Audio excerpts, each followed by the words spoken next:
नमस्कार, स्वागत छ तपाईलाई श्री शहीद प्रकाश थापा स्मृति ट्रस्टको आधिकारिक युट्युब च्यानलमा।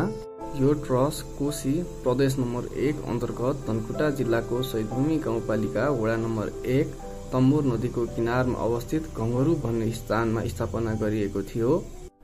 त्यही पवित्र भूमिमा स्थायी बसोबास गर्नुहुने श्री गोपालराज थापा र श्रीमती ओम कुमारी थापा उहाँहरूका माइला सुपुत्र थिए स्वर्गीय प्रहरी सहायक निरीक्षक प्रकाश थापा। शहादतको कथा। विक्रम सम्वत 2057 साल मंसिर 14 गते द्वन्द्वकालको अति संवेदनशील समयमा प्रहरी सहायक निरीक्षक प्रकाश थापाले कालीकोट जिल्लाको कोटवाडा अन्तर्गत कुमाल गाउँमा कर्तव्य पालना क्रममा वीर गतिको प्राप्ति गर्नुभएको थियो।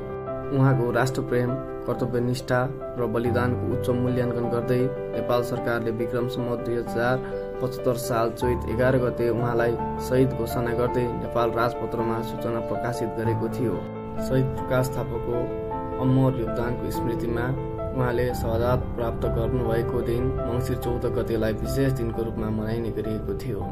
त्यही सम्झनामा शहीद प्रकाश थापा 5औं स्मृति कप नामक अन्तरपालिका स्तरको खुल्ला पुरुष भलिबल प्रतियोगिता यही 2081 साल चैत महिनामा आयोजना गरिएको थियो।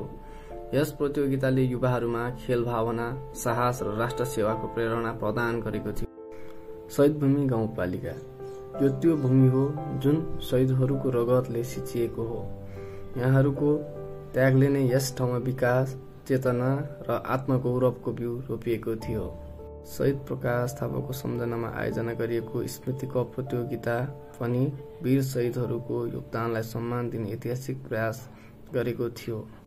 हामी विश्वास गर्छौं शहीदहरूको सपना केवल सम्झनामा सीमित हुनु हुँदैन। हामी प्रेरित छौं उहाँहरूको बलिदानलाई कर्ममा रूपान्तरण गर्ने संकल्पमा।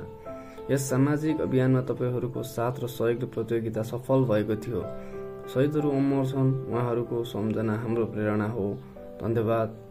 जय शहीद, जय नेपाल।